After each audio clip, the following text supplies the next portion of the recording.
Hello everybody, Inter back again with another video. Today's video, guys, is going to be about, of course, today's match earlier today in the Paris Masters final between Novak Djokovic and Denis Shapovalov, where Novak Djokovic won his 34th Master 1000 title, where he defeated Denis Shapovalov, the superstar from Canada, the 20-year-old super talented player, with 6-3, 6-4.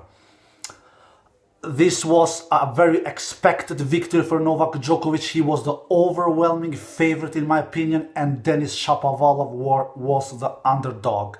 But I think that in my opinion, Denis, he did what he could. He did a solid match. He didn't do an amazing match, but at least a solid match in my opinion. And he didn't get destroyed, exactly like I predicted yesterday when I said that Novak will win this match, but he will not destroy Denis Shapovalov. To win 6-3, 6-4, in my opinion, it is not to destroy somebody. To destroy somebody is when you win 6-1, 6-2 or 6-2, 6-2. Something like that. But Denis, he took 7 games from Novak. Novak, he was just superb. He was just really so consistent. He was so clean. He hit the ball so clean, both from the forehand side and the backhand side. He didn't do many unforced errors. He didn't do many winners either, but that is not Novak's melody when he plays tennis matches, in my opinion. He realized his game is by doing less unforced errors than his opponents. His game is not by doing more winners than his opponents. For example, he did much less winners than Denis Shapovalov in today's match. Novak did 10 winners, Shapovalov did 24 winners. Shapovalov did 14 more winners than Novak Djokovic, but Djokovic did 15 less unforced errors than Shapovalov. Shapovalov did 22 unforced errors and Novak Djokovic did only 7. So that is Novak Djokovic's melody, doing less unforced errors than his opponents, and he's pretty damn good at it. When I've looked at this match, I have analyzed this match because, you guys, I'm a tennis maniac. When I look tennis matches, when I watch tennis matches, I don't look tennis matches like this. I want to know the reason why why this guy won. Was the reason to that? I want to dig deep into the roots. And when I've looked in all the stats, Shapovalov actually challenged Novak Djokovic in mostly of the stats. He even was better than Djokovic in some stats. Some few stats, like he did more services than Djokovic, which was not a surprise because Shapovalov has a more powerful serve. Shapovalov did, I believe, 11 aces and Novak did only 2. So Shapovalov did 9 more aces than Djokovic. Shapovalov won more points behind his first serve, even though it was not many more, but at least little more. Shapovalov won 83% behind his first serve. I mean first serve, not second serve. I said it wrongly. Shapovalov won 83% behind his first serve and Djokovic won 81. So 2% more in that stat. Shapovalov was better than Djokovic. And the other stats that I've looked, they are more or less similar against each other. It is only one stat that separates Novak Djokovic from Shapovalov like day and night, really. It is huge difference between these two, and it is not a big surprise when I'm gonna say which one is that stat. I'm gonna come to that in a couple of minutes. And on the other part of the game, it was really Shapovalov he showed up in this match. He tried. He played solid match. He was not a disaster. He was not bad, but he just ran into a Djokovic who was really superb. And when Djokovic, especially when Djokovic serves like this, Djokovic, he landed 71% first serves in. That is a really, really high number. Shapovalov didn't serve so much worse himself. He served 68% first serves in. So Shapovalov only served 3% worse than Novak Djokovic in landing first serves in. So Shapovalov actually challenged Novak Djokovic in mostly part of the game on the stats. Shapovalov did, like I said, 24 winners and 22 unforced errors. So Shapovalov did 2 more winners than unforced errors. Djokovic, on the other hand, he does 10 winners and 7 unforced errors. So Djokovic does 3 more winners than unforced errors. So the ratio there is 3 plus to Djokovic, 2 plus to Shapovalov. So all in all, it is Shapovalov is trying. Shapovalov is not that far away from Djokovic actually, even though that Djokovic won in straight sets. Djokovic he created more breakpoint opportunities. He created 4 breakpoint opportunities and took 2 of them. 1 in the first set and 1 in the second set, and that was the deal. And that did the difference. That is all Djokovic needed. 1 break in the first set, 1 break in the second set. 6-3, 6-4. Shapovalov, he created only 1 break point opportunity, and that was in the second set, which he didn't convert, of course. Djokovic was untouchable on his serve, really. He was really untouchable. Not only in this final, he has been untouchable the entire week. I don't think that Djokovic has dropped his serve 1 single time in the entire week. I'm not quite sure about that, but I am pretty... I think I'm right. I think I'm right that Djokovic has not dropped his serve the entire week. So Djokovic has been serving really, really great.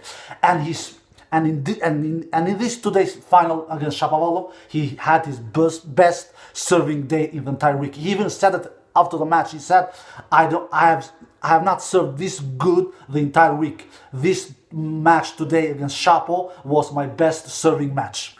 And I believe him.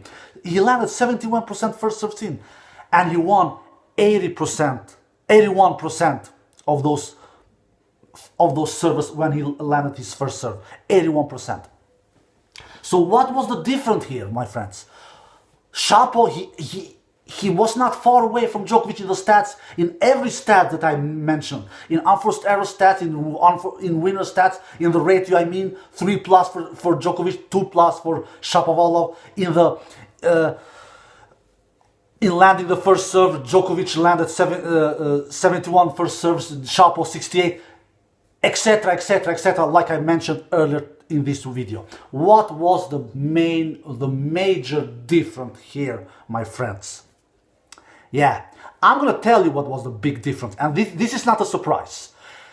Returns, my friends. Who is the best returner in the world? Who is the greatest returner of all time, in my opinion? Novak Djokovic. Who else? And he made Shapovalov pay for his weakness. And Shapovalov, what is Shapovalov's biggest weakness, in my opinion? It is his returns. Shapovalov have 2 weaknesses. One of them, he has improved tremendously, and that is to take down his unforced errors. He really has done that. Even Djokovic said that when Djokovic won his semifinal yesterday against Grigor Dimitrov, he said that Shapovalov has reduced his unforced errors, and Shapo has really done that. But Shapo has not improved his returns, especially when you face the greatest serve returner of all time. It will affect Shapo. Shapo won only 18% of his second serves. Shapo landed 17 second serves and wins only 3 points. Only 3 points. Djokovic, on the other hand, he uses his second serve 15 times and wins 12 points. Djokovic wins 80% of his behind his second serves. 80%, my friends. Only 1% less what he's winning in his first serves. He wins his first serves 81%. He wins his second serves 80%. Shapo wins his first serves 68%. Shapo wins his, I'm sorry, Shapo landed 68% first serves. Shapo wins 83% behind his first serves, and he wins only 18% behind his second serves. 65% less. 65. Djokovic only 1% less. Shapo 65. That is the main difference in this match. Because it is easy to say Djokovic was the crystal clear better player. Yeah, Djokovic was the better player, of course. Djokovic is the world number one. Djokovic is a 16-time Grand Slam champion. Djokovic is now 34th Master 1000 champion. Djokovic has played 50 Master 1000s finals. Djokovic has played 25 Grand Slam finals. Shapo, what has he done? He has never played a final in Grand Slams, and this was his biggest final in his career. This was his biggest match in his career. This was his first ever Master 1000 final. And so it is easy to say Djokovic is the clear better player. Yeah, we know that. But I like I said in the beginning of the video, I like to go deep into the matches. I like to watch the details. And the biggest difference here was the returns.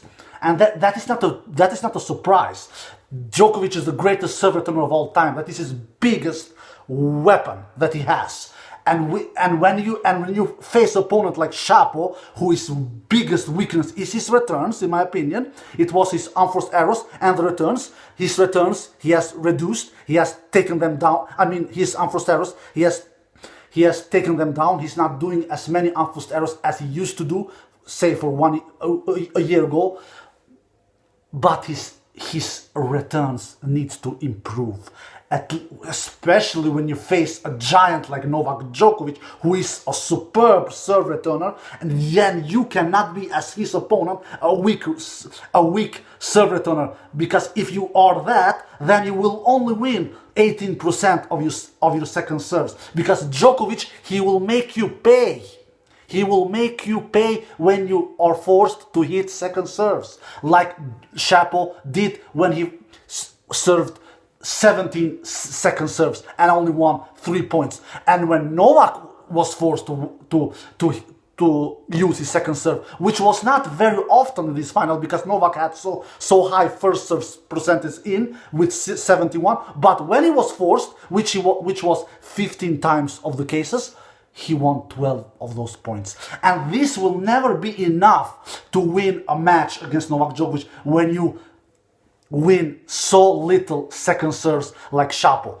Djokovic is hurting Shapo's second serves, and Shapo are not hurting Djokovic's second serves at all. And this was the biggest difference in this match, my tennis fans all over the world.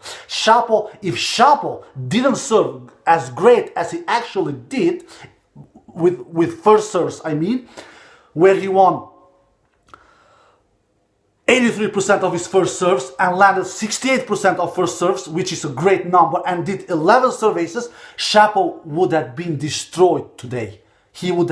This would have been a beat down. Shapo would have lost 6-1 or 6-1 or 6-2 or 6-2. Shapo would have never won 7 games like he did. But Shapo's first serves percentage saved him to win 7 games. Shapo's aces, 11 aces that he did, saved him to win 7 games. But Shapo's returns murdered him. Shapo's return killed him. I remember when I saw Shapovalov against Rafa Nadal last year on clay in Rome, and I was seeing him and I was watching and I was thinking to myself, this guy, he's really good, he's really talented. He has powerful ground strokes both from the forehand and the backhand. His backhand is really solid actually. His backhand is quite a good shot. He makes a little unforced error with that shot, but it is a good shot, his backhand. But he couldn't do any returns against Rafa in that match last year in Rome. Rafa won 6-4, I believe 6-1, especially in the second set. Even the commentators on TV said, this guy is really talented, but he doesn't know how to return serves. He just misses too many returns. And this case was the same against Federer earlier this year in Miami, when Federer, I believe, won 6-4, 6-2, something like that earlier this year in the semi-final. Even in that match, Shapo didn't do enough returns, and the case was today as well. Shapo can do bad returns against other players. When he won Stockholm Open 2 weeks ago, a 250 class tournament, and he doesn't face big names like Djokovic, Nadal and Federer, and he can do bad returns and win that kind of small tournaments, but he will never get away with horrible returns like today against a giant like Novak Djokovic. Never. Alright guys, big congratulations to Novak Djokovic for his 34th Master 1000 title, for his 77th tennis title overall, for his 5th title in Paris indoors, and for his hopes to end as the world #1 continues in London, who will start about 1 week or something like that. So big congratulations to Novak Djokovic. He was definitely the better player. He did a superb match. When Novak Djokovic plays like this clean tennis with so low unforced errors, with this good serving, then he is just untouchable. Then he's unbeatable. You hope when you face Novak Djokovic that he will not serve that super great, because if he serves great, then he serves great. Like I said, his serve is really good. His serve is an underrated shot. He doesn't serve as good as Federer, but he serves better than Nadal. When he serves great and also the returns is always there. The returns are always there. We all know that. And the ground strokes is at least most of the times always there. And when he doesn't disappear from matches, because Djokovic can sometimes disappear from matches for 20 minutes or 1 hour, like he did against Federer in Wimbledon when he won the first set 7-6 and then just went to vacation the second set and lost the second set 6-1. When Djokovic is holding his concentration together and doesn't disappear from matches for 20 minutes or half an hour like Nadal never does, then Djokovic is unbeatable, my friends. He really is unbeatable. Nobody can beat him, at least not on hard court and grass, in my opinion. On clay, yeah, he can be beaten, of course. Nadal beats him on clay, but on grass and on hard court, when he doesn't disappear from matches and doesn't go on vacation, he is unbeatable, he is untouchable. Alright guys, I hope you enjoyed this video. Take care and bye bye.